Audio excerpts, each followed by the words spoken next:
Bom dia, meus amigos da CCI, minha assembleia, né, minha plenária, vocês que estão aí contribuindo, participando, comentando.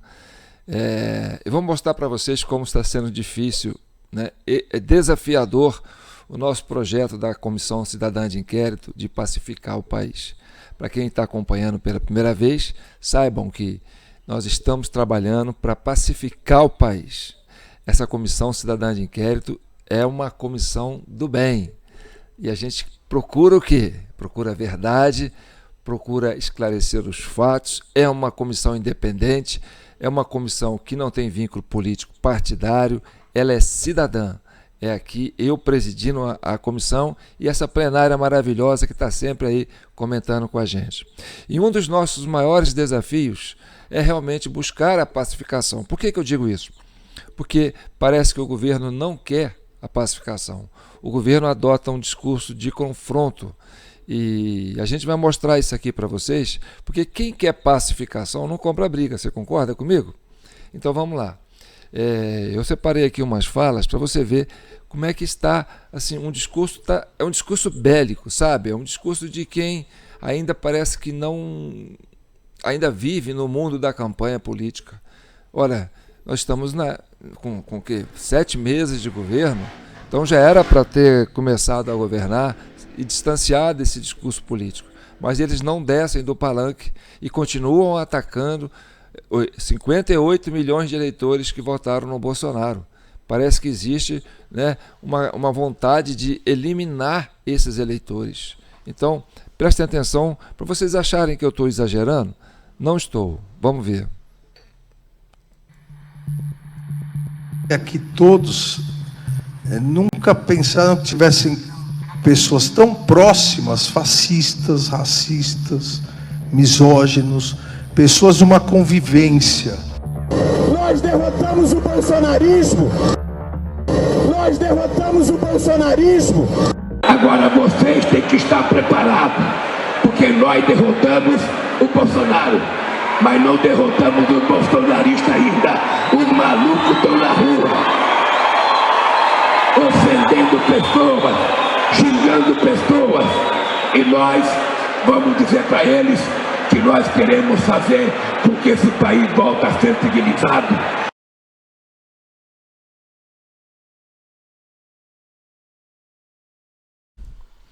Olha, eu dei essa congelada aí para vocês entenderem o seguinte. Ele está num discurso no ABC Paulista. É uma campanha de sindicato. Ele está falando para um grupo de sindicato, pessoas que estão defendendo uma chapa. Essa chapa que está aí no fundo é #ARretomada. E como é que vai fazer um discurso desse? O que isso tem a ver com a proposta do sindicato, do ABC Paulista?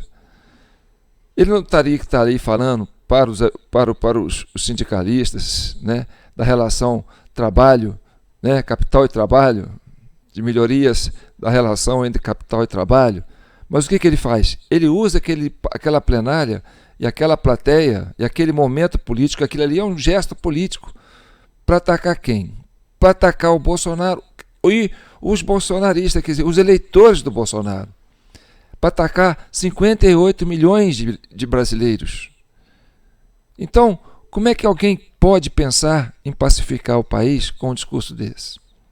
E ele ainda usou aquela expressão, né? Ainda tem maluco aí agredindo as pessoas, se referindo ao caso do Alexandre de Moraes lá no aeroporto, que foi, né, e que a gente já entendeu que aquilo ali não tem nada a ver com o bolsonarista, que aquilo ali pode ser, né, uma ameaça híbrida, ou seja, eles implantam uma cena e associam aos eleitores da oposição como se fossem esses eleitores que são os malucos que estão na rua agredindo as pessoas. Então, eles criam a cena e associam essa cena a esse grupo e vão para a rua. Temos que derrotar quem? Os bolsonaristas, que são os eleitores, segundo ele entende, são os eleitores que votaram em Bolsonaro. Então, percebe a dificuldade de pacificar esse país. E aí, a gente percebe que eles estão tão envolvidos com esse discurso de esquerda, de palanque, né, que o Flávio Dino é uma peça, né? O Flávio Dino é o protagonista, né? Como se, é o principal, né? É como se está vendo um filme, quem é o protagonista? O resto é coadjuvante. Lula é coadjuvante. Alckmin é coadjuvante. Né? O ator principal desse governo se chama Flávio Dino. E nós vamos descobrir por que o Flávio Dino é, né, essa figura central que hoje, né, domina a cena do cenário político e toma conta do governo. Né? Ele toma conta como se fosse o primeiro-ministro do governo Lula. Né? Vamos continuar vendo aqui. Vou só mostrar para vocês o que significa a retomada. Hashtag a retomada. Essas informações, ajude a espalhar a notícia. Converse com seus companheiros, siga o sindicato nas redes sociais e compartilhe as informações para a sua rede. Unidos somos muito maiores. Quanto mais engajado a gente estiver, mais a gente fortalece a luta. Juntos e juntas, vamos fazer a retomada por empregos, direitos e democracia. Contamos com você. Entendeu? Então, quer dizer, ele está num lugar, num ambiente político, fazendo um discurso bonito, um discurso político para pessoal que trabalha com indústria, né? O pessoal lá da metalúrgica, né? Para os metalúrgicos, e faz um discurso atacando os eleitores do Bolsonaro. Você percebe o grau de dificuldade que a gente tem de normalizar isso? E aí, você tem aquela cena do Barroso, né, que é uma cena catastrófica, que o Barroso caiu na frigideira e começou a ser fritado pela mídia, e que existe já pedido de impeachment a esse ministro Barroso por essa fala dele. Nós derrotamos o bolsonarismo. Então, quer dizer, criou-se uma massa gelatinosa de Supremo, mídia e governo. Isso tudo é como se fosse uma coisa só. Você está entendendo? O que eu quero dizer com isso? Que a gente sabe que essa mídia, a velha mídia, né, ela se mistura com o governo, sabe? Então, uma coisa se alimenta da outra. O governo se alimenta da mídia, o Supremo se alimenta do governo, a mídia se alimenta do Supremo, e assim eles vão criando, né, essa simbiose e que vão tomando conta do cenário político do brasileiro. Como é que eu posso exemplificar isso para vocês? Antes, quando não existia as redes sociais, não existia a internet, né, vamos supor assim, morava todo mundo numa pensão. E aí todo mundo queria beber água. Então tinha que ir aonde? Tinha que ir lá na talha, né, lá no filtro, e pedir a água para a dona da pensão. E a pensão falava assim, você só vai beber água se você for na minha fonte aqui, que é o meu filtro aqui, minha talha, né? Então todo mundo tinha que beber água na fonte da pousada, que seria o governo, está entendendo? Então, quer dizer, aquela fonte ganhava muito dinheiro, por quê? Porque precisava, né, abastecer a sede de informação dos hóspedes daquela pousada, tá certo?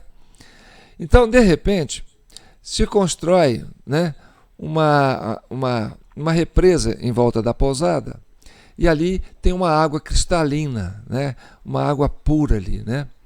Aí o que acontece? O pessoal fala assim, ninguém está vindo beber água mais na minha talha, por quê? Porque tem uma água cristalina ali, né? Que a represa agora tem um lago aqui na frente, né? Então nós não só podemos banhar nesse lago, como podemos matar a nossa sede de informação. Quem seria esse lago, né? Seria a internet, né? A internet é um lago de informação. E aí, o que acontece? A dona da pousada falou assim, olha, eu estou pagando caro para o dono desse filtro, né? Por quê? Porque é com ele que eu preciso matar a sede da população. Aí o que a mulher fez? Então assim, olha, já que a turma está bebendo água lá no lago, entendeu? E eu tenho que pagar o dono desse filtro, que ele me cobra caro para deixar esse filtro aqui, para matar a sede dessa população, o que eu vou fazer? eu vou pegar essa água do filtro e jogar no lago. E falar assim, ó, agora vocês estão bebendo a água do filtro que está no lago. Vocês vão ter que continuar pagando, né, para mim pagar o dono desse filtro. Você está entendendo? É mais ou menos isso. O que está acontecendo? Quando essa velha mídia tinha as concessões, né, de meios de comunicação, ela era a fonte de notícias. Era ali que a população ia matar sua sede de informação, sua sede de notícias. Então, o que acontecia? O que era verdade era o que vinha daquele filtro, daquela água, entendeu? Daquela fonte. Com a chegada da internet, todo mundo foi matar a sede no lago. Então, o que aconteceu com com a velha mídia? Ela mergulhou no lago. Quer dizer, você entra na internet hoje, você vai ver. Você vai no YouTube, você tem lá UOL, você tem Folha, você tem Band, você tem Record, você tem Globo. Você tem, quer dizer, essa velha mídia, o dono do filtro, pulou dentro, jogou tudo dentro da água para misturar. Olha, se a turma está bebendo lá, então vamos julgar a nossa informação lá, a nossa opinião lá no lago, para ver se a gente consegue convencer essa turma, puxar eles para a gente.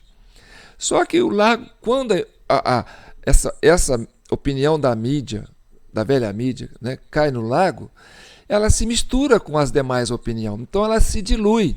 Entendeu? Então o que acontece? Eles criam fatos, né, nessa fonte e para ver se consegue manter essa opinião em evidência. Só que eles têm que julgar essa informação no lago. E aí as outras opiniões vão misturando e falam, não, isso não é isso, isso não é isso, isso não é isso, isso não é isso. E, quer dizer, isso vazia rapidinho. Mas o dono do filtro, que é o dono dessa velha mídia, né, criou-se uma estrutura enorme e tem um custo enorme, tem que bancar isso, e o governo tem que continuar bancando essa mídia, entendeu? Então o que acontece? Eles põem camadas sobre camadas, camadas sobre camadas de informação. Para quê? Porque a hora que a informação cai no lago, ela se dissolve. Foi o caso do Barroso, né? Caiu aquele escândalo do Barroso. Quer dizer, a fonte deu a notícia, né? O filtro lá, jogou a notícia caiu no lago. Quer dizer, eles queriam formar uma opinião da reunião dos estudantes, que o governo está alinhado com os estudantes, pum, joga lá no lago. Aí o lago, o que é aquilo lá? O cara está atacando os brasileiros, eleitores, 58 mil eleitores, 58 milhões de eleitores, aí tira o Barroso, aí, quer dizer, o lago começa a ficar todo em cima do Barroso. Aí o pessoal lá fala, ó, salva o Barroso, porque o lago está queimando o Barroso. Aí vem o Alexandre de Moraes, vem com aquele factoide lá no aeroporto, né? Ó, vamos julgar isso aqui para dizer que os bolsonaristas estão atacando o Barroso. Quer dizer, estão atacando o Alexandre de Moraes. Pum! Aí eles constroem a mídia toda em cima disso, né? Joga no lago. Aí esparrama a notícia no lago. Aí o pessoal, olha, mas que negócio é esse? Os caras vestidos de inverno lá no aeroporto, no verão de Roma, e de repente o cara é filiado ao PSD, e de repente o cara é apoiador do Lula, a irmã do Lula é candidata a vereadora pelo PT na chapa dele. Quer dizer, o homem recebeu a visita do presidente do PT antes, e aí o lago, meu filho, o lago dissolve a notícia. Aí quem que vai salvar o Alexandre de Moraes? O Flávio Dino. Aí traz o quê? Eu tenho um tema aqui que a gente pode ocupar a pauta. Vamos trazer o caso Marielle à tona, porque aí ele está cheio de nuances, e a gente joga o caso da Manoele Franco lá, né? Da vereadora do Rio. E aí a gente toma conta da pauta para abafar o outro. Então, é camadas sobre camadas. Por quê? Porque quando cai no lago, essa informação se dilui. Entendeu? E essa guerra híbrida, essa guerra de informação, de criar um factoide para tornar uma narrativa como se fosse, né, a oposição que estivesse fazendo, e vitimar a oposição como os agressores, né? Olha, eles estão atacando a gente, quer dizer, vitimar o governo, vitimar o Alexandre, né?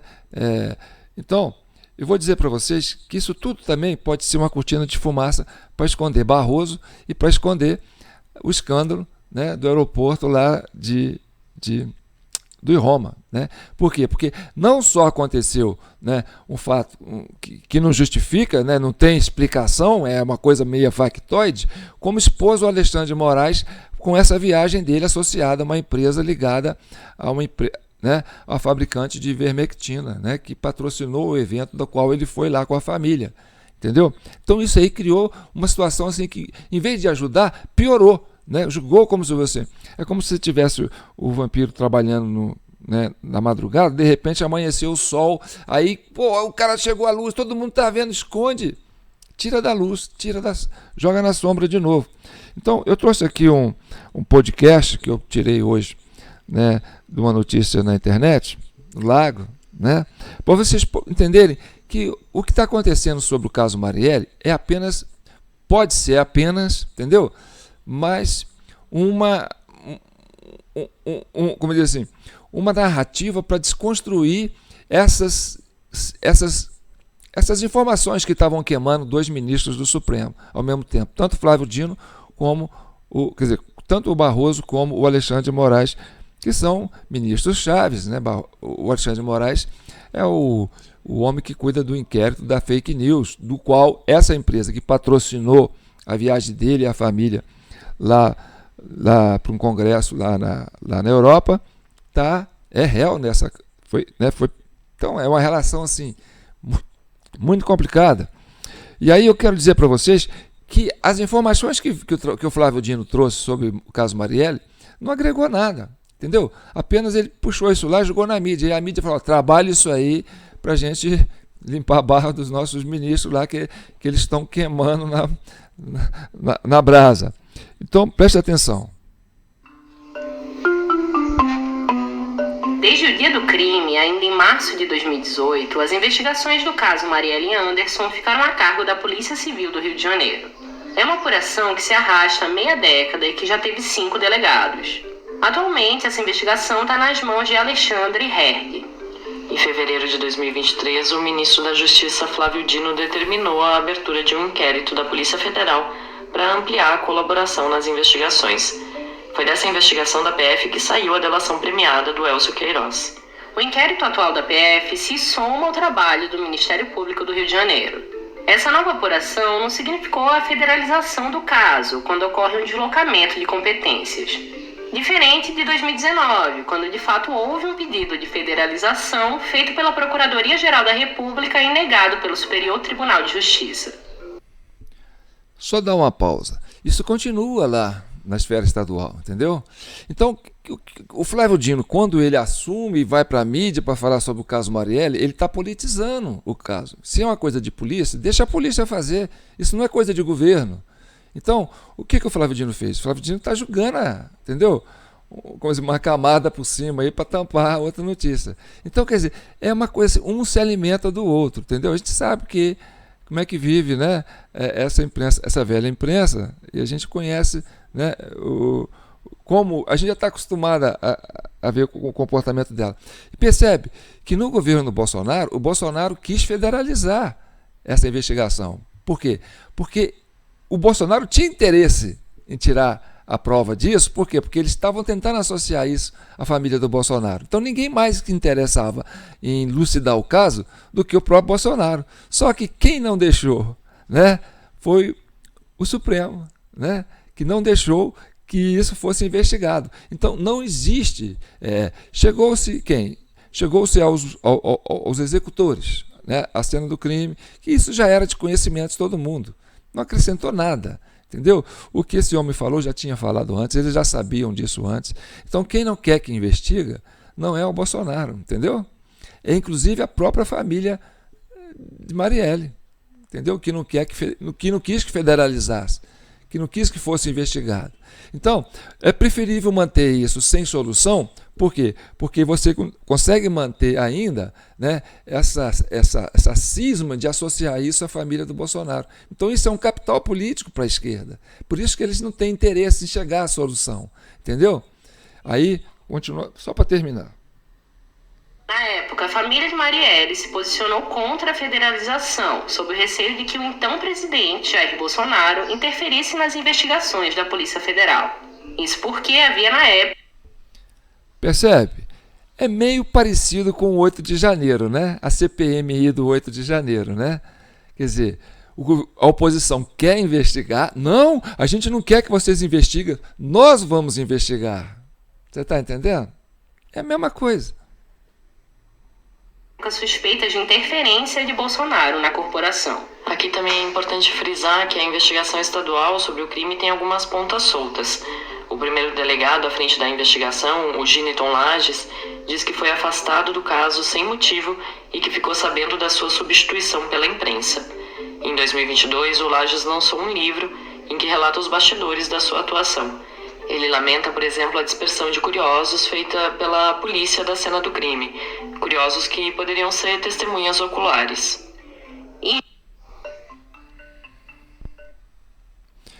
Então, gente, tá igual o caso do Daniel, tá? Morre testemunhas, morre pessoas que estão próximas. Tá o mesmo caso do aquele rapaz que meteu a facada lá no Bolsonaro, né? Que apareceu 4 de advogado de jatinho, fala que o cara é louco, interna o cara, não se chega aos mandantes. Então é sempre assim, entendeu? Então é camada sobre camada. E a gente que está aqui com a CCI, Comissão Cidadã de Inquérito, a gente quer o quê? Pacificar o país. A gente quer desarmar os espíritos. A gente quer dar uma chance para o Brasil. Mas o governo parece que não quer. Sabe? Eles têm um discurso bélico, eles continuam no palanque, atacando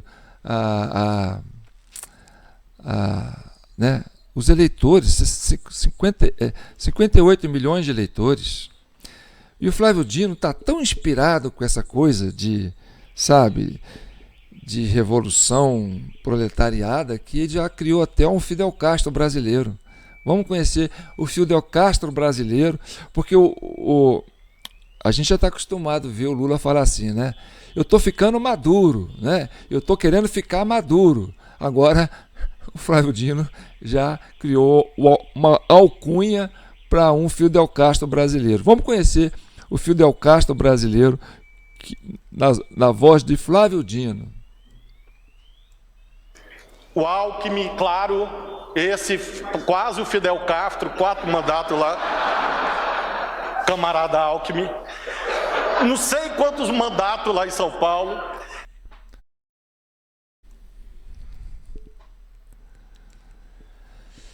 Por que ele se associa a Fidel Castro? Porque é cara que não quer largar o poder. Fidel Castro não quis largar o poder, né? Ele governou, depois passou para o sucessor dele, o irmão dele.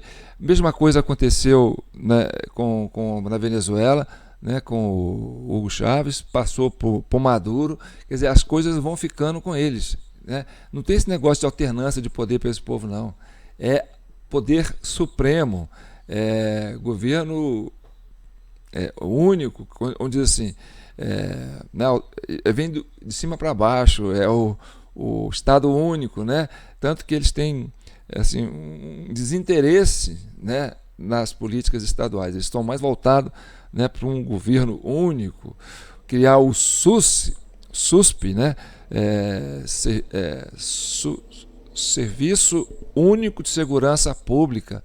Então, quer dizer, sabe, esse governo Estado policialesco que vai tomar conta do Brasil inteiro, e a gente quer dar uma chance para o Brasil. É isso aí. Por isso que eu falo para vocês, gente, vocês têm que compartilhar, comentar, multiplicar essa CCI, porque a Comissão Cidadã de Inquérito, né, esse já é o vídeo 62.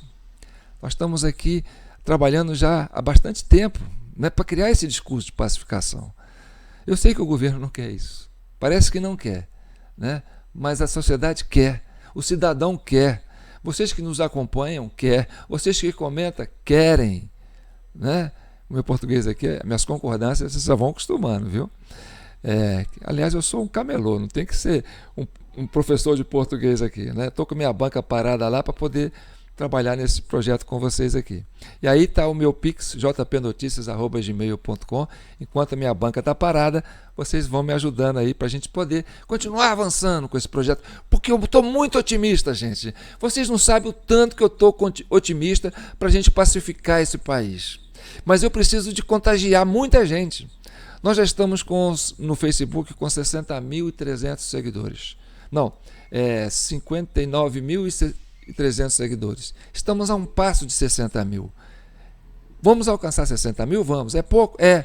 Mas 60 mil, gente, toda grande conquista começa com o primeiro passo. Então, se nós queremos pacificar o país, nós vamos andar, vamos caminhar. Não vamos ficar parados, tá certo?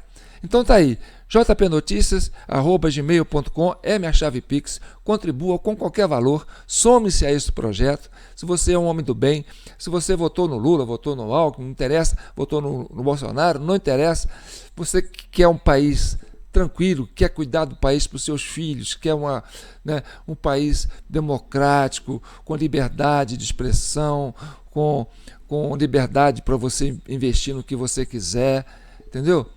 Faça esse projeto junto. Some-se a Comissão Cidadã de Inquérito. Vamos avançar nessa pauta, tá certo? Eu conto com vocês. Um abraço, fiquem com Deus e que o manto de Nossa Senhora abençoe todos vocês.